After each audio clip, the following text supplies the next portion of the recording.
नमस्कार दोस्तों। आज हम राहु के खाना नंबर 3 के बारे में जानने वाले हैं कि राहु खाना नंबर 3 का कैसे रिजल्ट देता है हमारी लाइफ में, और खाना नंबर 3 के बारे में राहु के बारे में क्या लिखा गया है, क्या कहा गया है। चलिए समझते हैं। देखिए, खाना नंबर 3 अगर राहु की बात करें तो राहु यहाँ पर उच्च होगा। राहु यहाँ पे मंगल और बुध के घर के स्वामित्व जिन पे है उनके प्रभाव में होगा। और खाना नंबर 3 का राहु जो है अच्छी कंडीशन का अगर हो तो इंसान को कभी भी जो है दौलत से निराश नहीं करेगा। पैसे की जो है उसकी लाइफ में कभी प्रॉब्लम नहीं होगी। इंसान निडर होगा और अपने दुश्मनों का डट कर मुकाबला करने वाला होगा। अगर राहु यहाँ पर मंदा है तो राहु अगर मंदे होने के कारण जो है सबसे पहली जो वो प्रॉब्लम देता है इंसान की, सबसे पहले इंसान को नास्तिक बनाता है। नास्तिक यानी कि अपने धर्म वगैरह में वो विश्वास नहीं करता है, अपनी जो है खुद की चलाने वाला होता है। और ऐसा इंसान जो है उसके भाई बंद जो हैं उसके लिए अच्छा नहीं करते हैं। उसकी भाई बंद जो उनके भाई वगैरह होते हैं उनके साथ काफ़ी ज़्यादा उनकी प्रॉब्लम्स रहती हैं। ऐसे लोग भाई बंदों के द्वारा बर्बाद किए जाते हैं। ऐसे लोग भाई बंद जो उनके होते हैं उनका रुपया पैसा हड़प जाते हैं, ज़मीन जायदाद पे कब्जा करते हैं। ऐसे लोग भाई बंदों से बहुत ज़्यादा प्रॉब्लम्स में रहते हैं।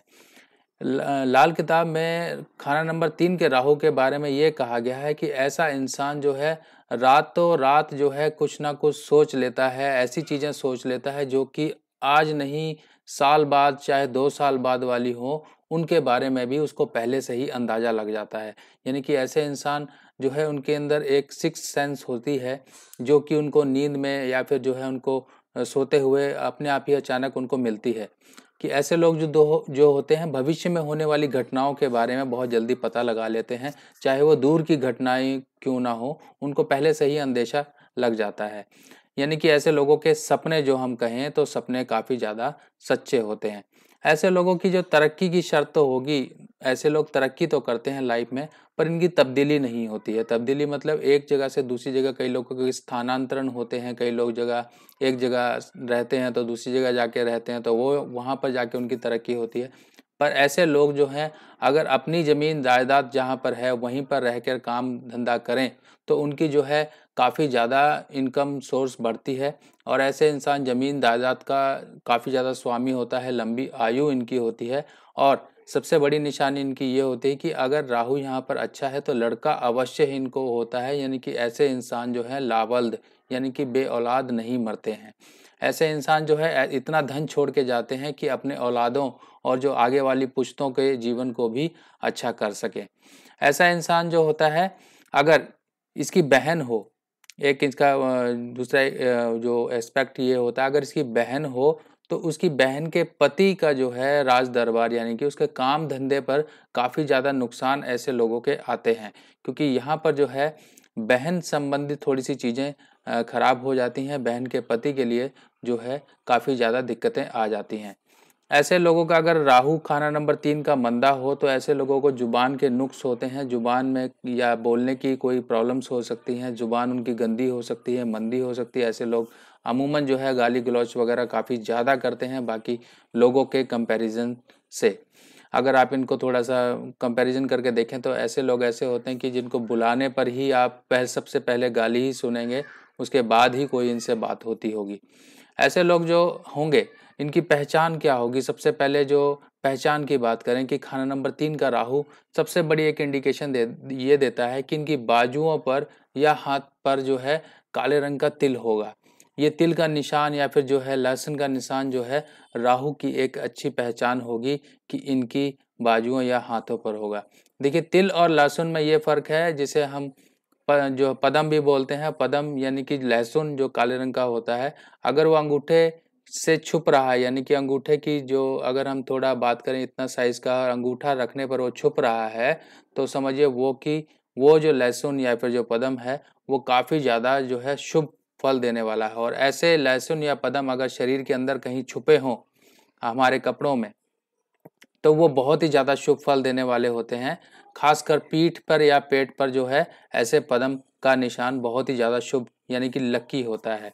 तो ऐसे इंसानों के खाना नंबर 3 के जो राहु जिनके होगा उनके जो है बाजुओं पर जो है हाथों पर कहीं ना कहीं आपको तिल या पदम का निशान देखने को मिलेगा, लहसुन जिसे हम कहते हैं। ऐसे इंसान जो है कर्जों से बचे रहते हैं। कर्जा अगर इन पर होता भी है तो राहु इनका अच्छा जो खाना नंबर 3 का उच्च कंडीशन का कहलाया जाता है वो इनको कर्जों से बचाता है। मगर इसके साथ साथ हमको जो है खाना नंबर 11, खाना नंबर और 9 की दृष्टियों के संबंध में ये देखना पड़ेगा और शनि की हालात को देखना पड़ेगा कि यहाँ पर राहु शुभ है कि अशुभ है। अगर ये अशुभ है तो ये सारी कंडीशनों को उलट कर देगा, यानी कि जहाँ पर अच्छाइयों की बात मैंने की उन अच्छाइयों की जगह जो इंसान की लाइफ में प्रॉब्लम्स होगी इन सब चीज़ों से रिलेटेड, यानी कि औलाद संबंधी प्रॉब्लम होगी और बाकी सब फाइनेंस, हेल्थ, बाकी सब चीज़ों की प्रॉब्लम कहीं ना कहीं राहु संबंधी चीज़ों से, जानदार और बेजानदार चीज़ों से आपको मिलती होगी। अब खाना नंबर 3 का राहु जो है उच्च कंडीशन का कहलाया जाता है। उच्च कंडीशन है, अगर मान लीजिए यहाँ पर यह कोई खराब रिजल्ट दे रहा है, आपको जो है प्रॉब्लम्स आ रही हैं फाइनेंस की या हेल्थ की, या राहु यहाँ पर मंदा है, आपने टेबल में देखा कि राहु यहाँ पर मंदा है, तो राहु के उपाय क्या बताए गए हैं। अब राहु के उपायों को समझिए, क्योंकि अभी इससे पिछली पोस्ट में मैंने आपको राहु 5 के बारे में बताया था, जहां पर हाथी को शांत करने के लिए मैंने एक सिल्वर यानी कि चांदी का हाथी बताया था जिसकी सूंड नीचे हो।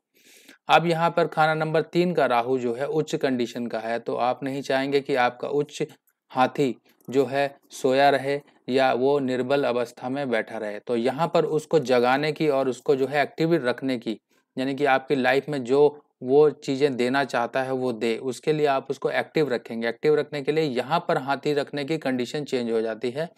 यहाँ पर हाथी की सूंड ऊपर होनी चाहिए, यानी कि हाथी एक्साइटेड होना चाहिए और ऐसी अवस्था में होना चाहिए कि आपकी लाइफ में वो चीज़ें अच्छी और अच्छे के लिए बदलाव लेकर आए।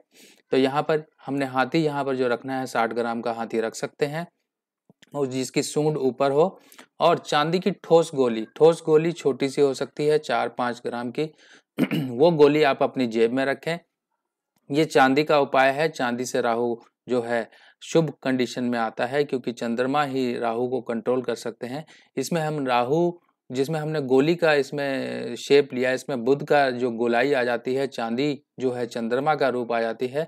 तो बुध और चंद्रमा मन और जो है आपकी बुद्धि जो है राहु की पावर को कंट्रोल करने के लिए काम आती है। चांदी की डिब्बी में चावल लेके घर पे रखने से, चांदी की डिब्बी में चावल लेके माता से आप चावल ले सकते हैं। उस चांदी की डिब्बी में चावल या जो है चावल के साथ साथ आप मोती ये सब लेके आप माता से आशीर्वाद के रूप में अपने पास रखेंगे तो आपका चंद्रमा स्थापित होगा। चंद्रमा स्थापित होगा तो यहाँ पर जो है चंद्रमा के साथ साथ और ग्रहों को भी यहाँ पे शक्ति मिलेगी और राहु भी कंट्रोल में आएगा, यानी कि वो शरारतों की जगह आपके लिए अच्छे रिजल्ट देगा। अब घर पर हाथी दांत नहीं रखने हैं। हाथी दांत यहाँ पर अगर आप रखेंगे मंगल से संबंधित चीजों को, तो यहाँ पर आपके लिए राहु खाना नंबर 3 का जो है मंदा असर देना शुरू कर देगा। एक सबसे बड़ी हिदायत लाल किताब में ये दी जाती है खाना नंबर 3 के राहु के लिए कि परिवार के साथ आपको रहना है, परिवार से बिल्कुल अलग नहीं रहना है। तो यही चीजें हैं कि खाना नंबर 3 का राहु प्रदेश में नहीं अपने ही देश में आपको जो है और अपने लोगों के बीच में जो है आपको तरक्की देता है। अगर आपने अलग हो गए किसी भी कारणवश है तो वो खाना नंबर 3 का राहु आपके लिए वो चीजें नहीं दे पाएगा, ना वो कर पाएगा जो आपको कुंडली में बैठा राहु देना चाहता है। सरसों या फिर नीलम इन चीजों का जो है आप दान कर सकते हैं। और सबसे बड़ी हिदायत ये है, किसी की झूठी गवाही और किसी के लिए झूठ बोलना, यानी कि झूठ, ऐसा झूठ आपने किसी की गवाही दी, झूठी गवाही दी और उस झूठी गवाही के कारण उस इंसान को सजा हुई और आपने उसको तो सजा दिला दी पर उसकी चोट आपके ऊपर किस रूप में पड़ेगी, वो राहु खाना नंबर 3 का जो अच्छा बैठा हुआ है वही आपके लिए खड़ी परेशानी कर देगा लाइफ में। तो हमेशा झूठ बोलने और झूठी किसी की गवाही देने या फिर झूठ किसी के लिए, मान लीजिए किसी ने आपसे, ये गवाही किसी भी तरह से हो सकती है, चाहे आप कोर्ट में हो सकते हो, चाहे आप मजिस्ट्रेट के सामने हो सकते हो, चाहे आप पुलिस में हो सकते हो, कहीं पर भी आप जो है इनके सामने जाके गवाही दे सकते हो या देने वाले हो। तो आपको हमेशा ये चीज़ें ध्यान रखनी है, आपने कभी भी किसी की झूठी गवाही नहीं देनी है। कई बार आपने ऑफिस वगैरह में या फिर कहीं पर भी ऐसी चीज़ें देखी होंगी कि मान लीजिए कोई सुपीरियर या हायर अप्स जो बॉस वगैरह ही किसी के बारे में पूछता है कि क्या वो इंसान सही है, क्या वो उस इंसान ने ये काम किया। अगर आपने उसके इंसान के खिलाफ अगर आप झूठ बोलते हैं तो वो झूठी गवाही ही कहलाएगी और वो झूठी गवाही या फिर झूठे वर्ड्स आपके लिए लाइफ में प्रॉब्लम करेंगे। तो कभी भी किसी के लिए गलत ऐसे शब्द ना बोलें या गलत उसके बारे में कोई प्रतिक्रिया ना दें जो कि गवाही के रूप में झूठी साबित हो और आपके लिए वो झूठी गवाही आपका राहु खाना नंबर 3 का जो अच्छा शुभ बैठा राहु है वही आपके लिए लाइफ में प्रॉब्लम क्रिएट कर दे। तो ऐसी चीज़ों का हमें ध्यान रखना है। राहु हमारे लिए अच्छा भी हो सकता है, राहु हमारे लिए खराब भी हो सकता है। ये हमारे ऊपर है कि हम राहु खराब को अच्छा कैसे करें और हमारा खराब राहु है या फिर अच्छा राहु है उसको खराब होने से कैसे बचाएं। छोटी छोटी चीज़ों से हम अपनी लाइफ में चेंजेस ला सकते हैं।